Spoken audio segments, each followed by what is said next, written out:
Renungan Harian Katolik, Senin 20 Juni 2022. Sedikit demi sedikit, lama-lama menjadi bukit.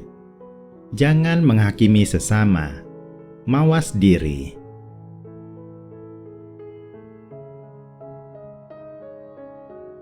Renungan. Bacaan pertama. Sedikit demi sedikit, lama-lama menjadi bukit. Kehancuran yang terjadi pada kerajaan Israel adalah akibat dari menimbun dosa tanpa upaya menyelesaikannya dengan benar, yang menyebabkan Allah menghukum mereka, menjauhkan mereka dari hadapannya. Mereka telah melanggar perjanjian Sinai yang diadakan Allah dengan nenek moyang mereka, dengan cara menyembah allah-allah lain, serta hidup menurut adat istiadat bangsa-bangsa tersesat dalam menyembah allah-allah tersebut. Tuhan telah berulang kali memperingatkan mereka untuk bertobat dan meninggalkan dosa-dosa mereka melalui para hamba-Nya.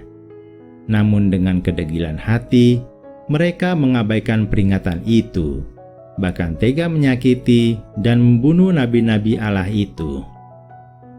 Pepatah mengatakan, sedikit demi sedikit, lama-lama menjadi bukit. Pepatah ini sering dikaitkan dalam hal menabung uang, namun ternyata berlaku juga dalam hal iman. Iman yang dipupuk sejak dari anak-anak, sedikit demi sedikit imannya bertumbuh, dan akhirnya membentuk karakter seseorang menjadi sangat baik. Ia mampu menjalani kehidupan dengan baik, dan hidupnya berkenan kepada Allah. Pepatah itu juga berlaku dalam hal dosa. Seorang yang melakukan dosa atau hal buruk, jika tidak segera dibenahi, dosanya akan semakin menumpuk, menjadi kebiasaan buruk, dan membentuk karakter buruk. Jika sampai taraf itu, akan semakin sulit untuk memperbaikinya. Itulah yang disebut jerat dosa. Hidupnya tidak berkenan di hadapan Allah. Hendaklah kita tidak mengabaikan atau melakukan pembiaran terhadap dosa dan hal-hal buruk. Sebaliknya, hendaklah kita selalu memupuk iman dan membiasakan hal-hal baik.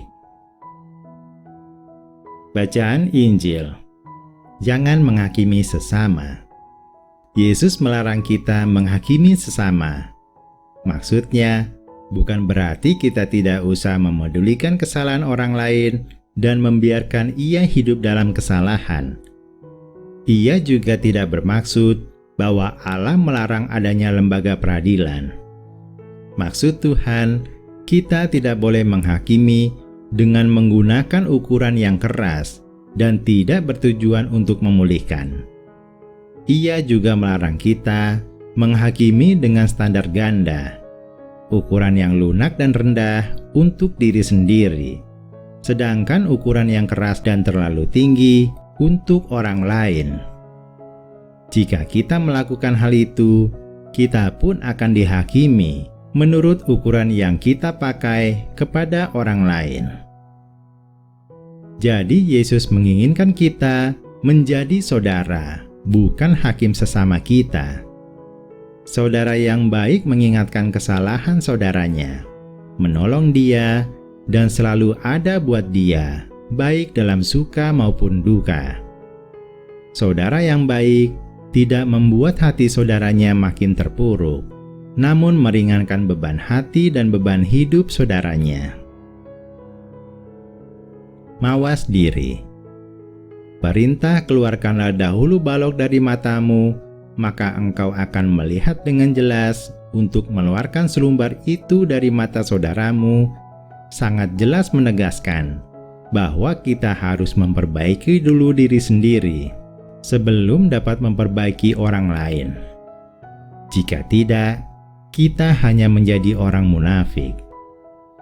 Dalam kehidupan sehari-hari, seringkali kita begitu mudah menghakimi dan berkomentar negatif kepada orang lain, padahal hidup kita belum tentu lebih baik daripada yang kita komentari. Kita memaksa orang lain berbuat sesuatu namun kita sendiri sebenarnya tidak mau atau tidak mampu melakukannya. Sering kita menyuruh orang lain berbuat baik, namun kita sendiri enggan berbuat baik. Ya, berbicara selalu lebih mudah daripada melakukannya. Marilah kita berdoa. Ya Tuhan, kami mau selalu memupuk iman dan membiasakan hal-hal baik, agar memiliki karakter dan kebiasaan baik, sehingga mampu hidup berkenan kepadamu.